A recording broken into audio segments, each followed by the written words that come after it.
The ship drifted on the edge of dark space, far from safe trade routes. Its silver hull carried the mark of the Talani, a peaceful race known across the stars for art, music, and diplomacy. The vessel was not built for battle. It was a colony ship filled with families, scientists, and dreamers who wanted nothing more than to start a new life on a quiet world. Inside the command deck, Captain Sirral stood tall, though his heart felt heavy. The panels around him glowed weakly, warning lights blinking red in unsteady rhythm. His crew spoke in hushed tones, voices filled with both fear and duty. Beyond the viewing glass stretched the endless night of space, broken only by the pale light of distant stars. The danger had come without warning. A rival empire known for cruelty had laid a trap. Their warships had waited in silence near an asteroid belt, and when the Talani vessel passed, they attacked. The colony ship's shields had held for a short while, but not long enough. Now, with hull damage growing and engines failing, survival seemed almost impossible. "Captain," said First Officer Relin, his voice calm but strained, "our long-range scans confirm 3 enemy ships remain in pursuit. Their weapons are fully charged. We have no means to resist." Captain Sirral pressed his 4-fingered hand against the control panel, steadying himself. He was not a warrior. He had been chosen to lead this mission because of his wisdom, his fairness, and his ability to unite others. Yet none of those qualities could stop enemy missiles or repair broken engines. "Is the emergency beacon operational?" Sirral asked. Relin hesitated. "Yes, Captain, but who will hear us here? This region is abandoned. No allies patrol these borders." The crew fell silent. They all knew the truth. An emergency beacon would send a distress call into the void, but it was unlikely anyone would ever hear it. This sector was quiet because it was dangerous.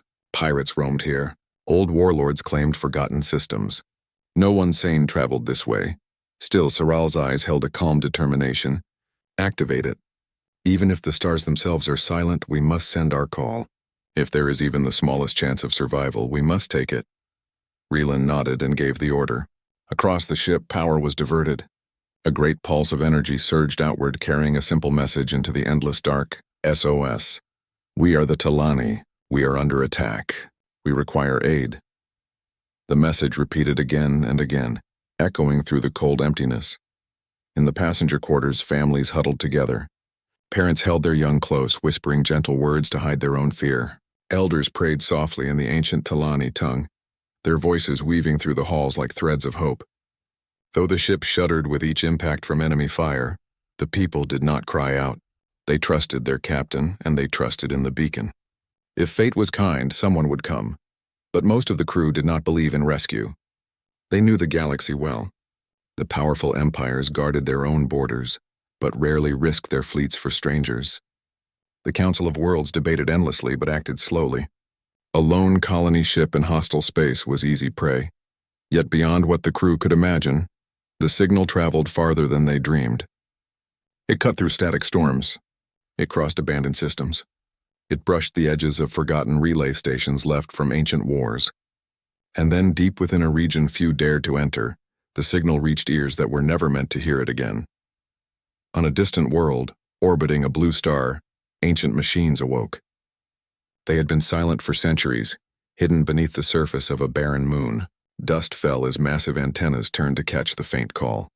Inside underground bunkers, lights flickered for the first time in generations. The machines translated the message. It was not in their maker's tongue, but it was clear enough. A cry for help. An SOS old protocol stirred. The memory of promises made long ago whispered through circuits. And so the signal was passed on, relayed across hidden channels, carried by dormant satellites until it reached a fleet that had waited in silence for the galaxy to forget them. The humans, on board the HFS Resolute, a massive human battleship scarred by centuries of survival. Admiral Jonathan Hale read the message on a dimly lit screen. He was tall, broad-shouldered, his face lined with age but his eyes still sharp. Around him the bridge crew stood in silence, listening to the repeating words of the Talani call for help. The young communications officer broke the silence. "Sir, it's genuine. A true distress signal." Admiral Hale's voice was steady, but it carried weight. "Coordinates? Edge of hostile sector.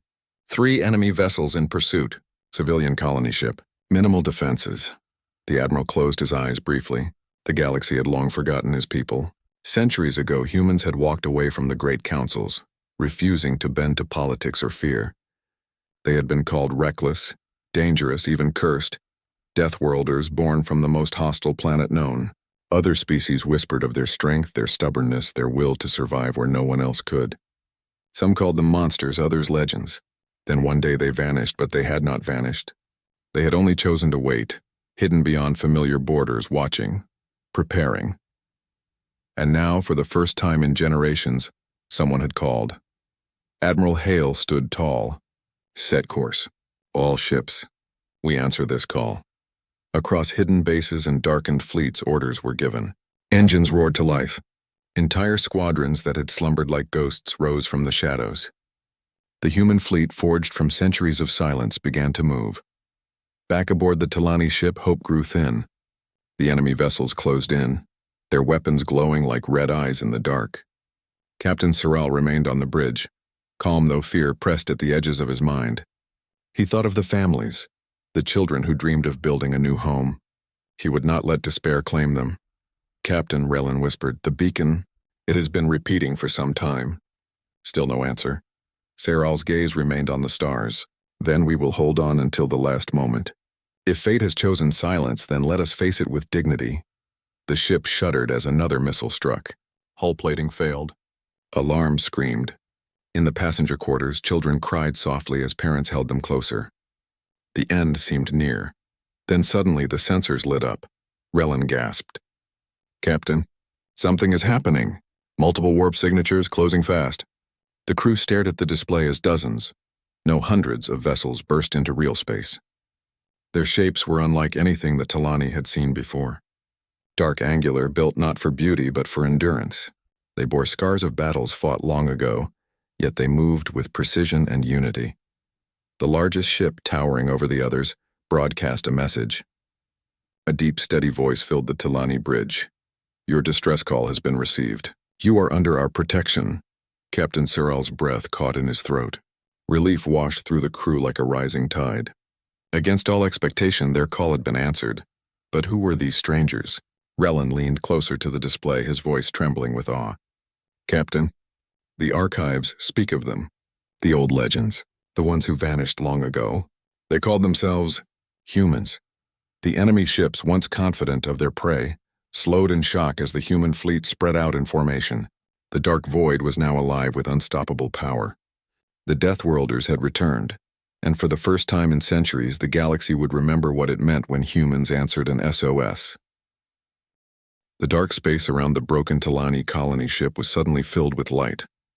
One moment there had been silence, only the cold void and the three enemy vessels closing in for the final strike. The next moment, space itself seemed to shatter with energy ripples as ship after ship emerged from faster-than-light travel. The Talani crew on the bridge stared in disbelief. At first, they thought their sensors had failed. The number of arrivals kept climbing, 10, 20, 50, and more. It was not a small fleet. It was an armada. Each vessel was massive, larger than anything the Talani had ever seen. Their hulls were dark, some black as obsidian, others scarred with silver lines that looked like old wounds healed over time. These ships did not shine with elegance or carry banners of empire. They carried only presence, weight, purpose, and a quiet warning that they were not to be underestimated. First Officer Relin's voice shook. This is impossible. Who could field such a force out here in forgotten space? Captain Sorrel did not answer at first. His large eyes remained fixed on the forward view. He had heard stories as a young cadet, whispered around campfires and in quiet corners of academy libraries, stories of a species so strange, so resilient, that they could thrive on the deadliest of worlds, a species that had once walked among the stars boldly but had withdrawn into silence centuries ago. Deathworlders, Sorrel whispered at last. Relin turned sharply. You cannot mean... But his words were cut short by the sudden broadcast that filled the bridge. A calm, deep voice spoke, translated into the Talani tongue with perfect clarity. Your distress call has been received. You are under our protection. For a moment, no one breathed. On the enemy vessels, chaos broke out. The three warships, sleek and crimson-colored, were built for intimidation. They had hunted the Talani with ease, but now as hundreds of unknown ships filled the void, their captains hesitated. Their scanners screamed warnings. The newcomers' energy signatures were unlike anything in the database. The sheer number of them broke every expectation. One enemy captain barked orders trying to maintain control. "Hold formation! These vessels are relics, nothing more. Do not let their appearance frighten you." But even as he spoke, his crew knew the truth. These were no relics. The fleet moved with flawless discipline. Each ship took its place in the formation with the smoothness of a single living organism. There was no confusion, no delay, no weakness. The humans had come prepared. On board the HFS Resolute, Admiral Jonathan Hale stood tall, watching the enemy ships on his display. His weathered face revealed nothing, though his heart was steady with purpose. "Status report," he commanded. "All systems green," replied the tactical officer. "Weapons charged, shields steady. Enemy vessels outnumbered and outmatched." "Orders, Admiral."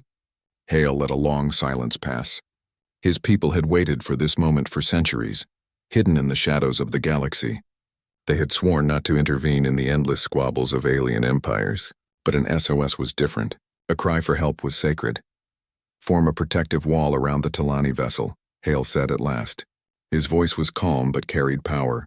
"Let the enemy see our strength. But do not fire unless they attack first." The order spread instantly. The human fleet moved as one. Ships positioned themselves in a vast shield wall, encircling the fragile Talani colony ship. Their dark hulls loomed like mountains, an impenetrable barrier against the Crimson Hunters beyond. For the Talani watching from their failing bridge, it was a sight beyond imagination. Captain Saral felt something stir within him, something he had not felt since before the ambush. Hope. "Send a message of gratitude," Saral ordered softly. Tell them the Talani will never forget this moment." The communications officer sent the words, though his voice trembled. When the humans replied, it was simple and firm. "You are safe now." The enemy commanders were less comforted. "What are they?" one asked, staring at the display. "Why have I never seen these ships in any archive?" Another spat the old word with unease. "Deathworlders. My grandsire told me stories, beasts who built civilizations in storms, who turned wastelands into gardens.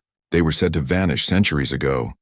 "Legends," the first captain scoffed, though his eyes betrayed his doubt. "Fairy tales told to frighten children. Legends do not summon fleets like this," the second captain replied coldly. On the human flagship, Admiral Hale received the first reports. The Talani ship was heavily damaged. Families, children, and civilians filled its halls. They had been minutes from destruction. He turned to his officers. "Prepare medical teams. The Talani will be brought aboard the Resolute. See to their safety." At once, shuttles launched from the human fleet. Dark, angular craft slipped smoothly through the shield wall and docked with the Talani ship. For the Talani, the moment of boarding was filled with tension.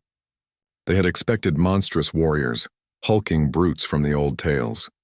Instead, they were greeted by tall figures in plain armor, their faces calm, their eyes sharp but not cruel.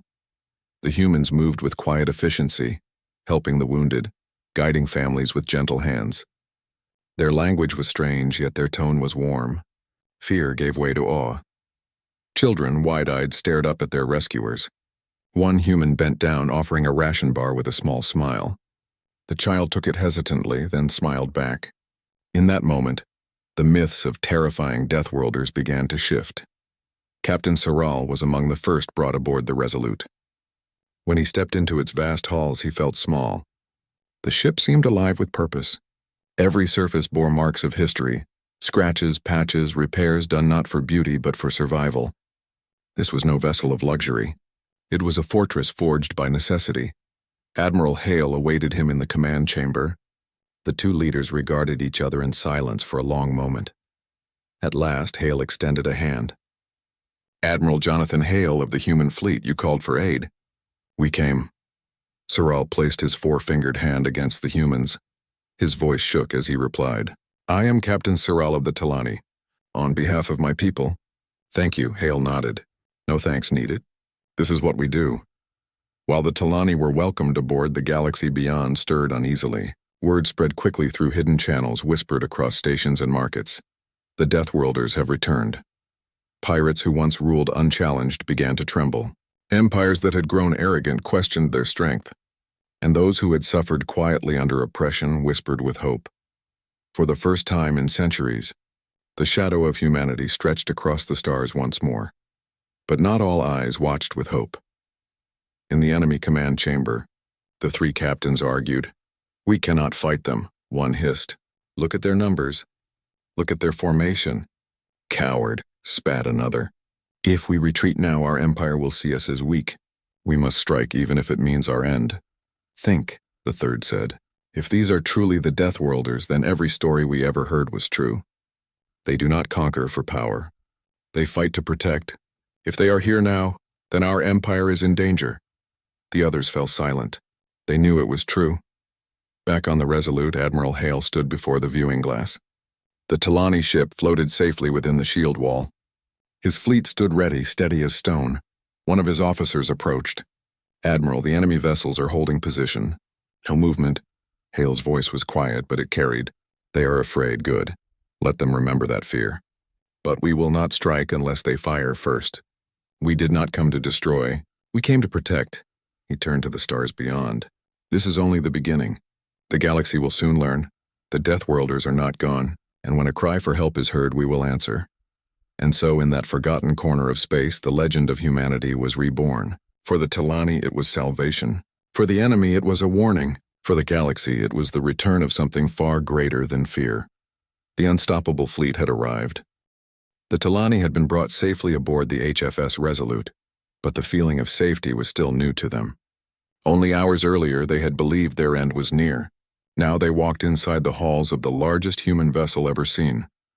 The corridors of the ship were wide, not bright with polished metal, but practical and efficient. The walls carried marks of long history, dents, patches, and painted numbers from past missions. Yet everything functioned perfectly. Every machine hummed with purpose, every panel shone with discipline. The Talani felt as though they had stepped into the beating heart of something alive. Captain Cyril walked at the side of Admiral Hale. Both leaders spoke little at first.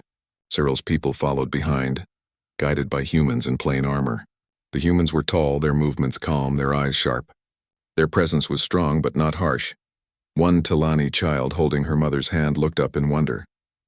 A human smiled gently at her, offering a small fruit bar from his pack. The child accepted it, shy at first, but soon her smile grew. The mother bowed in gratitude. Small moments like this softened the tension in many hearts.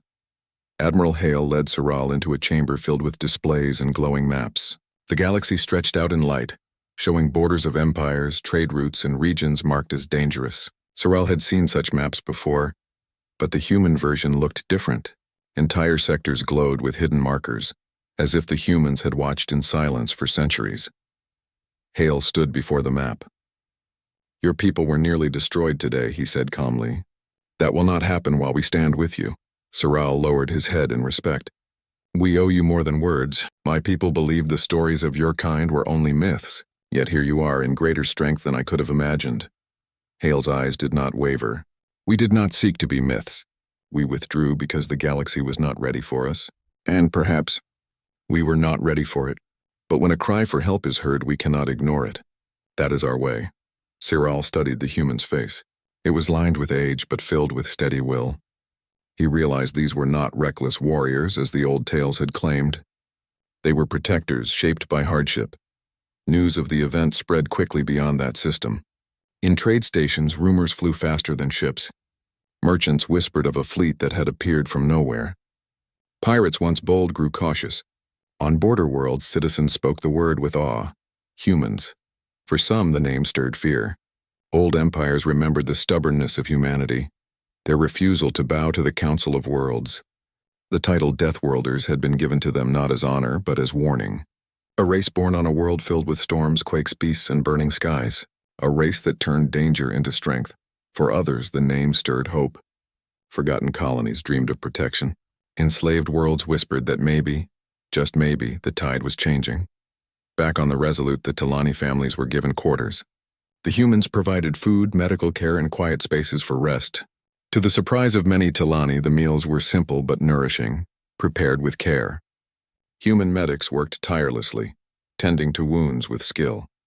Children who had cried in fear only hours earlier now played gently in the halls under the watch of kind soldiers.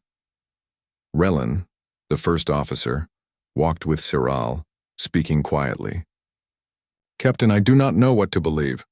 These people, they do not act like the monsters of legend," Siral nodded. "Legends often hide truth. I see no monsters here. I see a people who have chosen to stand where others would flee." They paused as a group of humans passed by, carrying supplies. Each nodded politely before moving on. Their discipline impressed Relin.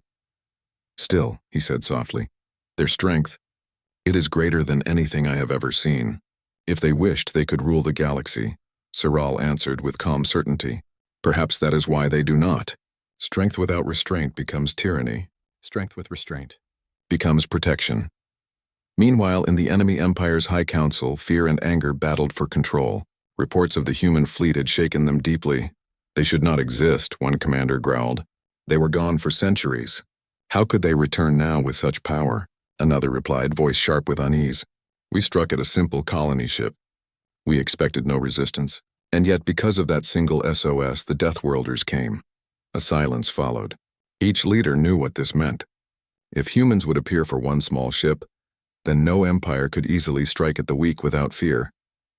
The balance of power itself was threatened. On the Resolute, Admiral Hale gathered his officers. Maps of the region glowed on the table. "The galaxy will react to our return," Hale said firmly. "Some will see us as saviors. Others will see us as a threat. We must be ready for both." One officer, younger and eager, asked, "Admiral, should we strike at the empire that attacked the Talani? Show them what happens when they prey on innocents?" Hale's eyes narrowed, but his voice remained calm. "No, we are not conquerors. If we begin with vengeance, the galaxy will believe the old fears. Our mission is protection, not domination. Let them attack us if they wish. We will defend, and the truth will speak for itself." The room fell silent. Each officer understood. They were not there to rule. They were there to answer. Captain Siral was later invited to speak before a council of human officers. He felt nervous but also honored. The room was filled with strong faces, eyes sharp with intelligence. Siral spoke plainly. "My people will remember this day forever, but others must know the truth as well. You are not myths. You are real and you are here. Why then did you hide for so long?" Admiral Hale answered without hesitation. "Because the galaxy feared us. They called us Deathworlders and believed we sought war. But the truth is simpler. We sought to survive. We knew one day the call would come. We chose to wait for it." Siral's voice grew soft. "And now it has," Hale nodded. "And now it has." In the days that followed, the Talani slowly adjusted to life aboard the fleet. They were given access to certain areas, enough to see how humans lived and worked. They saw training halls where young soldiers drilled with quiet discipline. They saw workshops where engineers repaired ships tirelessly. They saw gardens hidden deep within the ships where humans grew food among green plants and clear water. The Talani realized that these were not simply warriors. They were builders, dreamers, and caretakers. One Talani elder whispered to Siral, "Perhaps the galaxy was wrong to fear them. Perhaps they are what we all needed." Yet beyond the safety of the fleet, storms gathered. The empire that had attacked the Talani was preparing its answer. Fleets were mobilized. Leaders shouted of pride and vengeance. They could not allow the humans to return unchallenged. Back on the Resolute, Hale received reports. He stood before the star map, hands behind his back. His eyes were steady, his voice calm. "So be it," he said. "If they come, we will meet them. Not with cruelty, but with strength. And the galaxy will see the difference." For the Talani, the weight of legends was no longer myth. They had seen the truth with their own eyes. Humanity had returned, not as conquerors, but as protectors. And for the galaxy, the whispers grew louder. The Deathworlders were no longer a story told in shadow. They were real, they were unstoppable, and they had answered a call for help. The galaxy was never silent when great events unfolded. The reappearance of the humans spread like fire across the stars. Their arrival at the edge of hostile space was no longer a rumor. It was truth carried by witnesses, by merchant signals, and by frightened enemies. Everywhere, people spoke the word once whispered only in caution. Deathworlders. For some, it was a word of hope. For others, it was a word of fear. For empires, it was a warning that the balance of power might shift forever. Inside the enemy empire's central command, voices rose in heated argument. A vast chamber of polished stone and glowing banners shook with the sound of fear disguised as anger. The rulers of the empire sat around a circular table, each one determined not to show weakness. "They shamed us," one warlord thundered, his claws raking the table's surface. "We sent ships to destroy a single colony vessel, and instead we were forced to retreat before their fleet." Another counselor spoke with sharp disdain. "Do you not understand what this means? They returned from nowhere. They revealed themselves to protect strangers. If such a fleet stands against us, no colony is safe for conquest." The eldest among them, his voice calm but heavy with unease, finally spoke. "Then we must act swiftly. If the Deathworlders are allowed to rise again, they will unite the galaxy against us." Already whispers grow. Already hope spreads. "We must show strength. We must break them." The room grew silent. They all knew it was true. The Empire's pride demanded a response. Plans were drawn. Fleets were summoned. Soon the void would be filled with warships, determined to erase humanity once more. On board the HFS Resolute, Admiral Jonathan Hale listened to his officers' reports with the same calm strength that marked all his decisions. The Talani survivors had been relocated to safe quarters. Their ship, too damaged to travel, had been placed under guard. The human fleet remained in position, forming a shield around them. But Hale knew the enemy would not remain quiet for long. "Enemy fleets are mobilizing," the tactical officer reported. "Scans show hundreds of ships gathering near the border. They will move soon." The younger officers exchanged uneasy glances. Facing hundreds of warships would terrify most, but Admiral Hale did not waver. His voice was steady, almost quiet. "They will come," he said, "and when they do, we will show them who we are." Captain Siral of the Tilani stood at Hale's side. Though still a guest, he had been invited to observe the Human Council. He could not hide his concern. "You would face them?" Siral asked. "Their fleets are many. You could leave, save yourselves, and no one would blame you." Hale turned his gaze toward the map, where red lights marked the gathering enemy armadas. His eyes were sharp, but his tone was firm. "We do not run from those who prey on the innocent. If we leave now, the Talani will be hunted again. Others will suffer in silence." "No, Captain. We will not leave. We will defend." Siral felt a chill. There was no arrogance in the human's words. There was only certainty. When the human fleet moved, the galaxy noticed. From distant stations, traders reported entire squadrons gliding through the void, their dark hulls scarred but strong. Their engines roared like storms, yet their formations were calm as water. They did not travel alone. In their wake, smaller vessels of other species began to follow. At first, only a few. Pirates who sought safety, merchants who longed for protection, wanderers tired of being prey. But soon more ships joined. Not all were strong, not all were well-armed, but they came. They came because they believed. The sight of this strange gathering spread further hope. For the first time in centuries, the forgotten and the powerless saw a banner worth following. The first clash came near a dying star. The enemy fleet had gathered there, certain of their victory. Hundreds of crimson warships filled the system, their weapons glowing. They believed numbers alone would crush the humans. The human fleet arrived in silence. Their ships emerged from faster-than-light travel like shadows, spreading into formation with flawless precision. The void between the fleets was heavy with tension. On the Resolute, the officers waited for Hale's command. But Hale did not order an attack.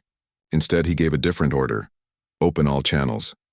A moment later, his voice carried across the void, translated into every tongue. "We are the Deathworlders. We do not seek conquest. We do not seek empire. But when a cry for help is heard, we will answer. Stand down and no harm will come to you. Attack and you will learn why we are called unstoppable." The words echoed across ships and worlds. Even the Talani, listening from their quarters, felt a shiver. It was not a threat. It was a promise. On the enemy flagship, the commander's pride burned hotter than reason. They dare to warn us. They dare to speak as if they are guardians of the galaxy. "Fire upon them! Show the galaxy their myths mean nothing." And so the first volley was launched. Beams of light streaked through the void toward the human fleet. The moment they struck, the humans answered, not with chaos, but with flawless coordination. Shields flared, absorbing the first wave. Then with calm precision, the human ships responded. Their weapons lit the void in silence, disabling enemy vessels one after another. But what stunned the galaxy most was not their power. It was their restraint. The humans aimed for engines, for weapons, for shields. They did not destroy ships if it could be avoided. They disabled them, rendering them powerless without taking lives unnecessarily. From the Talani ship, survivors watched in awe. One whispered, "They fight like no one else. Not for glory, not for conquest. Only to protect." The battle raged on. The enemy threw wave after wave, but each attack was turned aside. Human ships moved as if they shared one mind. Where one vessel faltered, another shielded it. Where a gap opened, it was filled instantly. The fleet was not a collection of ships, it was a living wall, unbroken and unstoppable. The Allied ships that had followed, though weaker, found themselves shielded within the formation. Some even joined the fight. Inspired by the discipline of the humans, for the first time, pirates fought beside merchants, wanderers beside refugees, all united under the protection of the Deathworlders. Admiral Hale stood on the bridge of the Resolute, his face calm as the battle unfolded. Officers reported successes, losses, repairs, but he never lost focus. At last, as the enemy fleet began to scatter, Hale gave the final command: "Hold position. Do not pursue. Let them flee." The order surprised some younger officers, but Hale explained simply, "We are not here to crush them. We are here to protect. Let the galaxy see that truth." And so the humans stood, victorious not by destruction but by defense. News of the battle spread faster than any ship. Stations across the galaxy replayed the message of the Deathworlders. Refugees spoke of human kindness. Even enemy soldiers, captured and unharmed, told their people of the fleet that could not be broken. For the first time in centuries, the galaxy began to dream of something greater than fear. They dreamed of protection, of unity, of hope, and it had all begun with a single SOS. In the quiet after battle, Captain Saral stood beside Admiral Hale. The Talani ship, though broken, was safe. His people lived. "You did not have to answer our call," Saral said softly. "Yet you came. Why?" Hale looked out at the stars. His voice was calm. "Because long ago we promised we would, and we will never break that promise." The enemy fled to their empire, licking their wounds, whispering in fear. The humans did not chase them. Instead, they remained as guardians, their fleet a shield for all who needed it. And across the galaxy, one truth became clear: the Deathworlders had returned. Not to rule, not to destroy, but to protect, and no power could stand against that. The galaxy was never the same after the battle near the dying star. Whispers spread through the trade routes, from merchant stations to mining colonies, from hidden outposts to proud capitals. Everyone spoke of the fleet that had stood unbroken, the ships that moved as one, and the people who called themselves Deathworlders. For some, the word meant fear. For many more, it now meant hope. The SOS of the Talani had not only summoned help, it had summoned a new age. The enemy's wounds deep within their empire, the rulers of the hostile species gathered in shadow. Their defeat was not total, but it had been undeniable. For centuries, they had spread across the stars with little resistance, their fleets feared by all. But now their power was shaken. "They humiliated us," one counselor spat. "Our fleets broken, our ships disabled, our enemies rising in courage." "They are only one fleet," another argued. "We still control hundreds of systems. We still have millions of soldiers." But the elder ruler, his voice trembling with something between rage and fear, silenced them. "You do not understand. They are not only ships. They are a symbol. They have shown the galaxy that we can be resisted. They have shown the forgotten that protection is possible. If they grow, if they unite others, we will face not one fleet, but a storm." For the first time in generations, the Empire's leaders felt uncertainty. Their enemies had gained more than a victory. They had gained belief. A growing alliance on board the HFS Resolute, Admiral Jonathan Hale received report after report of ships requesting to join the human fleet. Some were small traders, some were damaged pirate vessels, others were refugees who had nothing but determination. "They seek protection," one officer said, "but more than that, they seek to fight beside us." The humans could not accept everyone at once. Resources were limited, supplies stretched thin. But Hale gave a simple order: let them follow. If they cannot fight, they can be shielded. If they cannot build, they can be taught. We will not turn them away. And so the human fleet grew. Around the disciplined warships of Earth, clustered ships of every size and origin. Some were patched with scrap, others old and slow, but together they moved as one.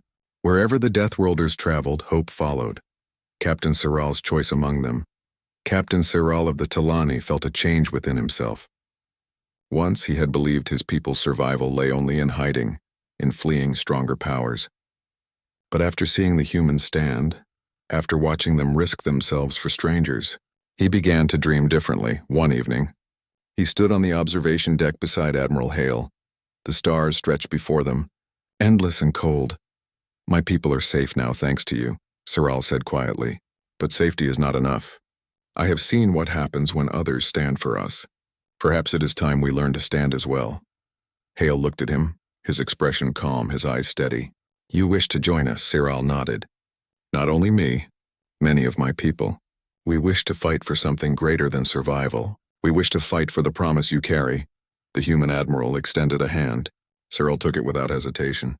In that moment, the Talani no longer saw themselves as victims of the galaxy, but as allies of the Deathworlders. The second battle, the enemy empire could not remain silent. Pride demanded a response.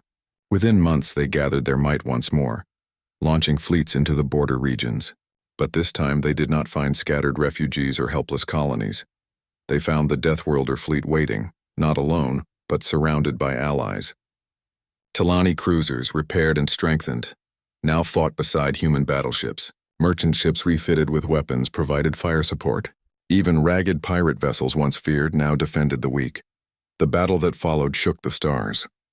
The enemy came in numbers greater than before, their commanders certain they would overwhelm the alliance. But the humans fought with the same unyielding precision, and now their allies added their own strength. Again, the humans fought with restraint, striking to disable, not destroy.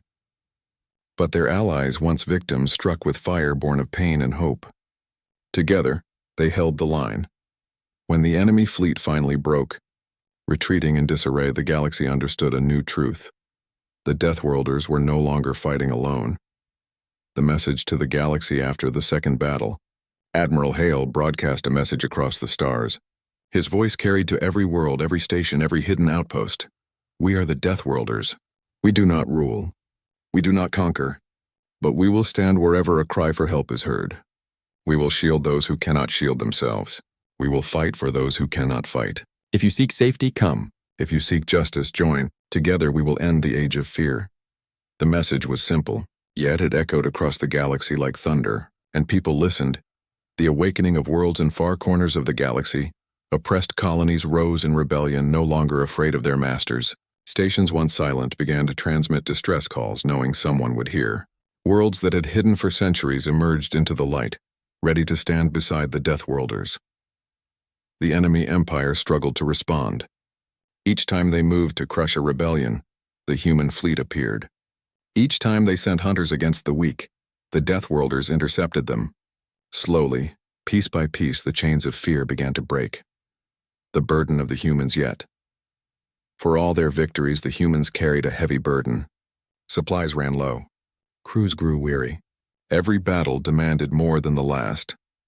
Admiral Hale often stood alone in his quarters, staring at the stars. He knew the truth. Humanity had returned not as conquerors, but as protectors, and that role carried endless responsibility. Still, when doubt whispered, he remembered the Talani's SOS, and the promise humanity had made long ago, to answer every call for help. It was a promise he could not abandon. The final stand of the Empire, desperate and cornered, the enemy empire gathered its greatest fleet. Thousands of ships, the pride of their dominion, launched into the void. They intended one final strike to crush the Deathworlders and scatter their allies. The galaxy held its breath. Could even the unstoppable fleet withstand such power? When the battle began, the void burned with fire. Human ships fought at the center, their discipline unbroken. Around them, allies fought with fury, refusing to yield. Wave after wave of enemy ships crashed against the wall of the Alliance, but still it stood. At last, when the enemy's flagship fell silent, the truth was undeniable. The Empire was broken. Its fleet scattered. Its age of dominance was over. A new dawn in the quiet after victory. The humans did not claim the enemy's worlds. They did not raise their own banners. Instead, they left each world free, guided by the people who lived there. The alliance was not an empire, it was a promise, bound together not by rule, but by shared hope. The Talani thrived again, no longer hunted. Merchant ships traveled safely, their routes guarded. Refugees found homes among allies everywhere. The galaxy whispered the same truth. The Deathworlders had returned, not to conquer but to protect. The promise remembered years later. Captain Soral stood once more beside Admiral Hale, now older but still strong. Together they looked at a fleet larger than ever before, ships of 100 species moving as one. "Do you ever regret it?" Cyril asked. "Answering our call when you could have remained hidden?" Hale's answer was simple. "No, because that one call reminded us who we are. We are the Deathworlders. We will always answer." And so the promise lived on, carried across the stars by a fleet that no power could ever silence. The SOS had summoned them. The galaxy had changed forever,